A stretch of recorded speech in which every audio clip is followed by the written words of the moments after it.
So let's look at the playoff picture right now outside of the top four in the Eastern Conference. The Celtics are going to be the number one overall seed, more than likely, a 6-game advantage with 27 games left to play. So the Celtics, Cavs, Bucks, and Knicks, that's the top four. Now we look outside of that. In the 5 spot, despite losing 9 of their last 12, entering the All-Star break mostly without Joel Embiid for 10 of those 12 games, the Philadelphia 76ers, still 10 games above 500 in the 5 spot, 32-22. The Pacers, 2 games back of that at 31-25. Half-game cushion for Indiana over Miami and Orlando to stay out of the Eastern Conference play-in tournament. Of course, 7 through 10 would be in the play-in tournament. After the Magic, you quickly get to teams that are below 500. The Bulls, 3 games below 500, 26-29. The Hawks, 7 games below 500 at 24-31.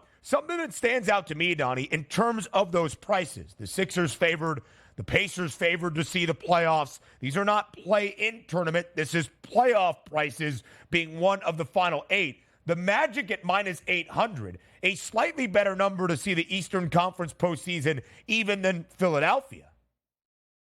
You're right about it. And by the way, you're looking at the standings overall, and you say to yourself, all right, Philadelphia 76ers at 5. They're not going to stay at 5 here, Ben. I think it's pretty clear. If Joel Embiid is not going to return back to, let's just say, the playoffs, they'll be lucky to stay at a 500 pace, which usually, as a 5th seed, is going to get you passed by somebody in the 6th, 7th, or 8th seeds. But as you start to slide it down a little bit, of course, we're going to talk about the Miami Heat and the pedigree that they have, and they'll get it together, and the coaching staff and the Heat culture. But behind them, is there any faith? Like, I understand what the Orlando Magic have done this year has been quite good. 30-25 overall, but very good home court advantage at 18-8. But do we trust them once they get to the playoffs? Or quite frankly, now that we talk about that second season where everybody's locked in, do we trust the Magic on a night-to-night basis? And also, you slide it down. The Bulls, basically done at this point. You take a look at the Atlanta Hawks, basically done. Now, we'll get to the Western Conference eventually, but in the Eastern Conference, there's still not a lot of pressure. Like, if the Sixers lose Joel Embiid and let's just say, lose 2 out of every 3 games, you go, you know what? They're still going to be in the playoffs. Why?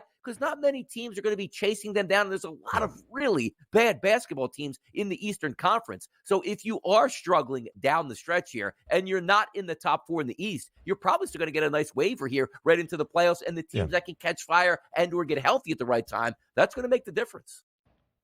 Magic, the best cover team in the NBA, 36-19 against the spread. Only 2 teams in the association covering in more than 60% of their games before the All-Star break. Orlando and Oklahoma City. When you look at the remaining strength of schedule in the Eastern Conference, Philly has the 3rd most difficult schedule here down the home stretch. It's why you also see in the Eastern Conference play-in tournament odds, Philadelphia favored to be one of those 4 teams. Again, 7 through 10, minus 195. But let's just play it out. The Bulls at the 9 spot right now, minus 750 to be a play-in tournament team. The Hawks, minus 390, 7 and 8. The Heat and the Magic, both plus money prices to be play-in tournament teams. So the odds makers at this moment, Donnie, actually expect the teams that sit 5 and 6, Philadelphia and Indiana, to fall into the play-in tournament, while the 2 teams from the Sunshine State, the Heat and the Magic,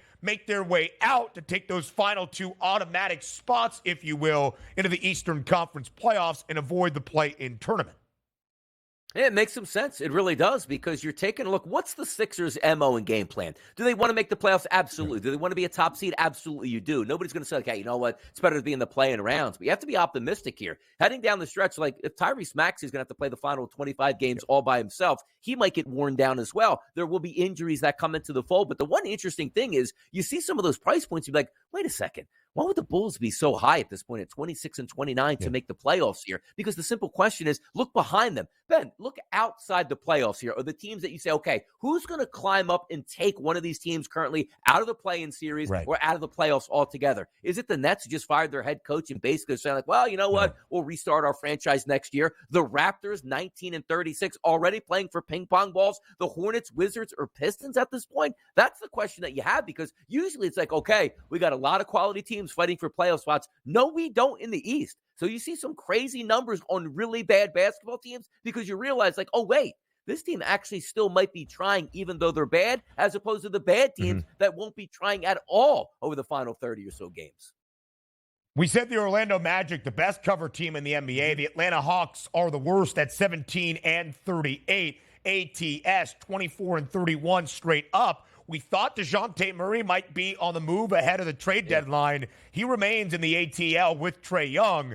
There's a big difference, Donnie, between a 24-31 Atlanta team and even the Nets right now. Not only a 2.5 game difference in the win-loss record, but just the vibes. The Nets fired their head coach in Jacques Vaughn just yesterday afternoon. It's a really big distinction, by the way, between the East and the West. And we'll look at the Western Conference playoff picture a lot more jumbled than in the East.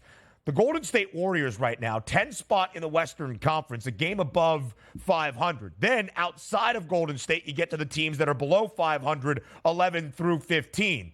After the 8th spot, in which the Orlando Magic have right now, 30-25, same as the Heat, you get to the Bulls, who are 3 games below 500. It is why when you look at the remaining strength of schedule, the 4 easiest schedules left in the NBA, Miami 4th easiest, Boston 3rd easiest, Brooklyn 2nd easiest. The Orlando Magic have the easiest remaining schedule in all of the association. It's why Miami and Orlando are favored to get out of the play-in tournament where they would find themselves if the season ended at the All-Star break and just be one of those top 6 teams that reach the Eastern Conference playoffs from the very start. So now we move it even a little bit more forward. Eastern Conference odds to win the championship in this conference this year. The Celtics are approaching even money rapidly, plus 115. About $2 of a distinction between Boston and Milwaukee, 3-1 number on the Bucks. The Knicks 6-1, the Cavs 8-1. Then you double the number to get to Philadelphia at 16-1, and Miami at 17-1. Then the Pacers and the Magic, who we expect to be in the playoffs, 30-1 on Indiana, 90-1 on Orlando. We are approaching a component of this season already, Donnie, still with 25, 27 games left in the NBA, where the Celtics very likely at the end of the regular season are going to be an odds-on favorite to win the Eastern Conference title, given where everybody else is in the Eastern Conference. Yeah, paying juice, which would be incredible here at this point. And sometimes you'd say to yourself, well, I do think the Celtics are going to win the Eastern Conference, but who's going to lay a plus 115 and not get paid out on that for months down the road here? You're more likely just to put that money to work on a night-to-night basis. Same thing even with the Milwaukee Bucks at a 3-1 price if you figure they're going to get that together. 3-1 price isn't good enough on a future to hold it for months and months on end at this point. So unless you're betting the New York Knicks at the FanDuel Sportsbook right now at a 6-1 price or longer like the Cavaliers or the Philadelphia 76ers, it doesn't make much sense, even if it is a winning proposition. Yes, I understand that makes sense, but still at the same time, come on now. You got better ways to spend your money at this point here. The Boston Celtics, to me, if you said, Donnie, who's going to win the East? It's going to be the Celtics. Why not bet them at plus 115? Stop the madness. It's not a good enough price. And also, Ben, nothing is guaranteed in this business, which means health down the stretch either. Plus 115, never going to see my money, even if I do think the Celtics win the conference. Despite being 43-12, the best team in the NBA, the only team to reach the 40-win benchmark by the All-Star break, and they have 3 on top of that with a 43-12 mark. The regular season is so wildly different than the postseason in the NBA. Anything can happen in a best-of-7 series. It's why you see an 8 seed like the Heat reach the NBA Finals a season ago. Is there value on Miami? 17-1, a team now favored to be one of the top 6 and avoid the play-in tournament with one of the easiest schedules after the All-Star break? Maybe. Donnie, we had this conversation to start off the show in our opening hour. I think the Celtics are going to be in the Eastern Conference Finals. I still think the Bucks are that second team out east. Can anybody else really make a push?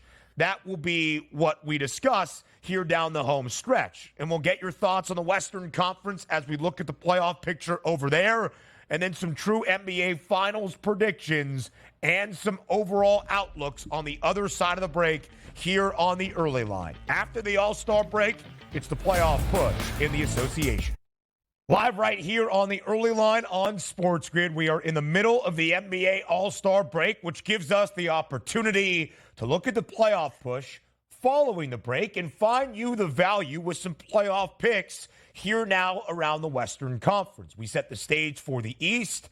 Now we head out west. We talked about the difference in the standings, Donnie, from the Eastern Conference to the Western Conference. Not only at the top, where Boston has a 6-game cushion over Cleveland, who has that second best record in the East. At the top of the Western Conference, very jumbled in those first 4 spots. Minnesota, best record in the West, 39-16. Game and a half in front of OKC, who has a game lead over the LA Clippers. And when you look beyond that, only a half-game lead, over the Clips, who have a game in front of the Denver Nuggets. Top 4 teams in the Western Conference, all separated by only 4 games. Then you get a 3-game drop-off to both Phoenix and New Orleans. The Pels, 33-22. The Suns, 33-22. Currently, the Suns in the 5 spot. The Pelicans in the 6 spot. But every team in the play-in picture at this moment in the Western Conference, 7 through 10, Mavericks, Kings, Lakers, Warriors, at least a game above 500.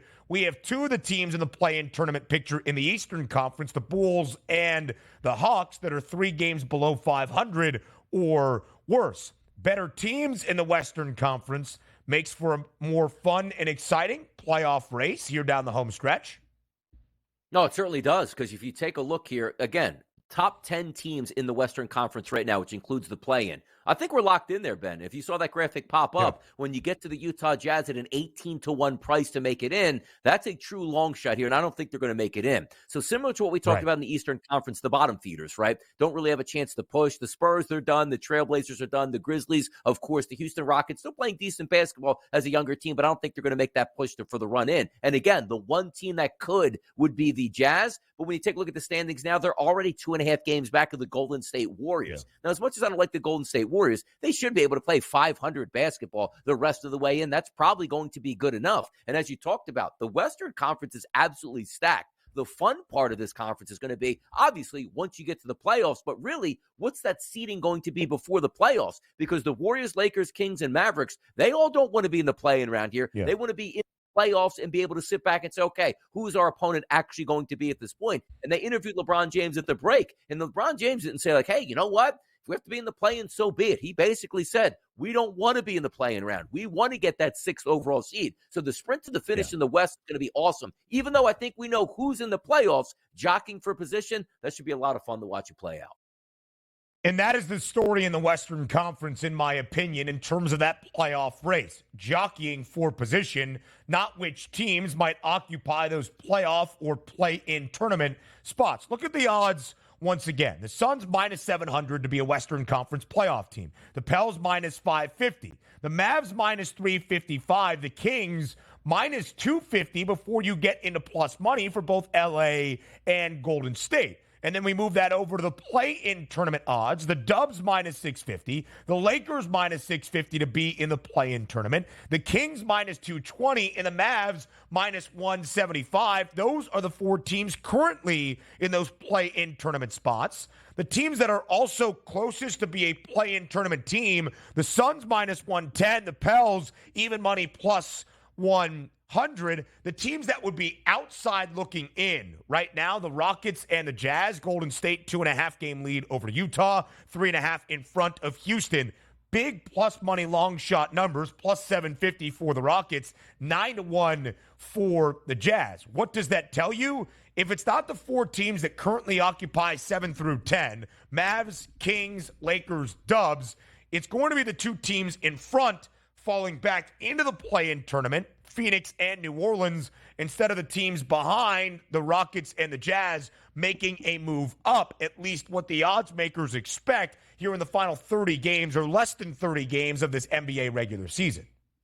No, and they're 100% right as well. They're dead on this one, because you are looking at teams falling back to the pack, because the one thing that you do know is, even though if we say the top 10 is already solidified here, you can't be the Lakers or the Warriors and be like, hey, you know what? Not playing that great of basketball. Let me rest LeBron James down the stretch. Oh, no. Here come the Utah Jazz to take one of those spots here. So you still have to play good basketball heading forward. But then the question becomes, how important is health versus that rest and heading into the playoffs? Because if you would tell me right now, hey, Donnie, look, I can't guarantee that the Phoenix Suns stay in the top 6 here. But you know what? They're going to do the right thing here. And the big three, game number one in the playoffs, regardless in the play-in round or the regular deal here, is that they will have that big three healthy on the court. I'd rather have that and say, you know what, give me the Suns here in that 8th seed here, but at least I know that they're healthy down the stretch. Not playing Kevin Durant on a night-to-night basis and saying, wow, he hobbled into the playoffs, but thank goodness, Ben, we got that 6th seed and we avoided the play-in round. That's what the interesting thing is going to be. Or the Pelicans play, and also the Denver Nuggets coming back with injuries like Jamal Murray, and how excited they will be down the stretch if they need to make that push to try to get up to that number 1 seed. There's a lot of things that have to get worked out, but the one thing I can see is I'm not going to lose sleep if teams like the Nuggets or the Suns slip back into that play-in round, but for good reason. Not for saying like, well, we lost Beal and we lost Booker, that's why we didn't play good basketball. But if you're conscious down the stretch, getting your rest in when you need it, and not worrying about overall seeding, that might be an extra boost to some of these teams, Ben. Again, 10 teams in the Western Conference above 500 at this moment, only 8 in the Eastern Conference. And the 2 teams in 11 and 12, Utah and Houston in the Western Conference, both have a better record than the team that sits in 10th in the Eastern Conference. That would be the Atlanta Hawks. I bring that up because when you look at the most difficult remaining schedules in the NBA, out of the top 10 hardest, 7 of the 10 from the Western Conference. The most difficult left, the Phoenix Suns. So now let's find a couple of playoff picks as we talk this out here in real time. Does it make sense then to say the Suns are going to be a play-in tournament team? Minus 110 right now for Phoenix. By the way, both Phoenix and New Orleans, 33 and 22, both a game cushion over the Dallas Mavericks, who enter the All-Star break, the hottest team out west, winners of 6 in a row. They have a game and a half cushion over the Sacramento Kings. Is there value on Phoenix falling in to the play-in tournament? Is there value potentially, Donnie, on the Lakers or the Warriors to be a playoff team? Plus money prices for both Los Angeles and Golden State, plus 104, plus 110. If you had a playoff best bet in terms of these make postseason prices, what do you think gets your attention the most?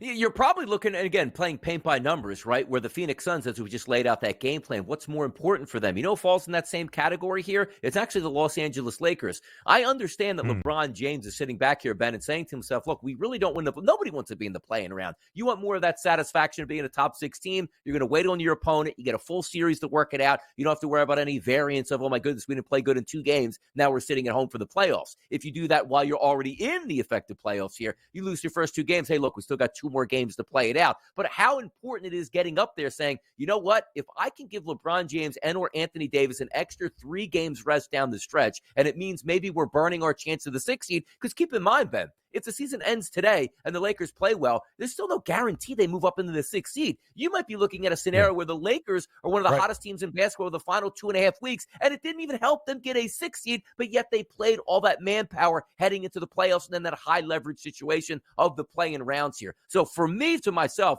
I look at the Phoenix Suns and say to myself, there's a really good chance they could slip out of the top 6 because they're worried more about a championship than actually winning some regular season games down the stretch to improve their draft position. And the same thing with the Los Angeles Lakers. I would keep them out of the top 6, knowing that it's not the end-all be-all, and it's not their right, even if they play good basketball, that they're going to jump 3 teams and be a top 6 team here, Ben.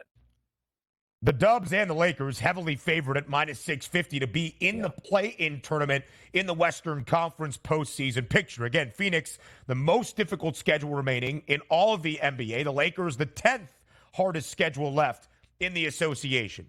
If I was looking for a little bit of plus money, I think I would look at Golden State at plus 110 to be a playoff team. Not only with the potential out of a play-in tournament spot, but also maybe just in the top 6 at the end of the regular season. And let me explain why. Golden State right now, when you look at the easiest schedules left in the Western Conference, second easiest. Only Memphis has an easier schedule left out of teams hailing from the West. Golden State is also only one of 2 teams in the NBA right now, Donnie, that has played 53 games. Everybody else, 54 or more. Golden State out west, Cleveland in the Eastern Conference, just 53 games, meaning they have more potential games on the other side to make up some ground. 29 of them, in fact. Golden State enters the All-Star break, winning 6 of their final 7 games, turning things around, a game above 500. They understand what they have to do here in this home stretch and the pressure that is on in maybe the final year of this dynastic run up in San Francisco. I think there is a potential for Golden State to be one of the top 2 teams in the play-in tournament, making up some ground, 7 or 8, or maybe even making a miraculous run here down the home stretch to be one of the top 6, not have to deal with the play-in tournament, cashing that plus 110 price at the end of the regular season. 4.5 games, though, the difference between Golden State and New Orleans and Phoenix. That's a lot of ground to make up, even with 29 left to go. But I think that would get my attention from a playoff pick that maybe I like here following the All-Star break. And maybe they found something with Klay Thompson here, Ben, coming off the bench here, performing very well late. First time doing that in a long time. But also, if you're just looking at teams going into the All-Star break with the good vibes, they were 8-2 in their last 10. Best conference over the last 10 games best record in the Western Conference over those past 10 games here. It's a veteran team that got a break at the All-Star break. You saw Draymond Green on the telecast, chopping it up, having some fun back with the team. We'll see how that plays out second half. I'm actually hoping, Ben, that you lose that wager because that means that we don't have a team total going to the over of the Golden State Warriors. So I got to be true to the game here on what I opened up the season with. But it's one of those teams that a veteran-laden team that knows how to win. It's the Golden State Warriors. So you put them in a situation where it's like, hey, we got to win 2 of our final 3. Yeah, there's a really good chance you're going to be able to do that. Why? Because they've done it before. Completely understand where you stand from the start of this season as well. One more market I do want to look at. We talked about it yesterday. To be the number 1 seed in the Western Conference playoffs. Minnesota right now, best record, 39-16. They are the favorites at plus 135. The second best price, though, is not the team with the second best record in Oklahoma City. It's the LA Clippers at 2-1. Nobody has been better than the Clippers since the end of November. 8-10 at the end of that month. We all questioned, would the James Harden blockbuster deal amount to anything in Los Angeles? From that point in their 35 games, 28-7 from the end of November until the All-Star break. But the Clippers, one of the 10 hardest schedules left. Everybody else, Minnesota, Oklahoma City, Denver, 3 of the easiest 11 remaining in the association. So when we look at a plus 135 price for Minnesota, 2-1 for the Clips, I actually think the Timberwolves are going to be able to hold off teams to be that number 1 seed when all is said and done at the end of the regular season. I think it makes sense. I do. And also, you're still trying to learn how to win as the Minnesota Timberwolves. It's a big deal for you right now. Like, I know the Lakers won the in-season tournament, right? Like, okay, we got that one out of the way. Was it a big win for the Lakers? No, because their aspirations are much, much bigger on winning championships. But sometimes when you're a team like the Timberwolves, not expected to be in this spot, there's a lot of pride in that locker room that goes, you know what? You know what would feel great here? That we actually do wrap up the number 1 seed and prove everybody wrong, because we are waiting for these 2 teams at the top, the Timberwolves and the Thunder, to sort of fall back. But also, the same thing I look at for the Phoenix Suns here. How important it is for the Clippers to be that number 1 overall seed. If it means Kawhi has to play an extra couple games, Paul George, same exact thing, Ben.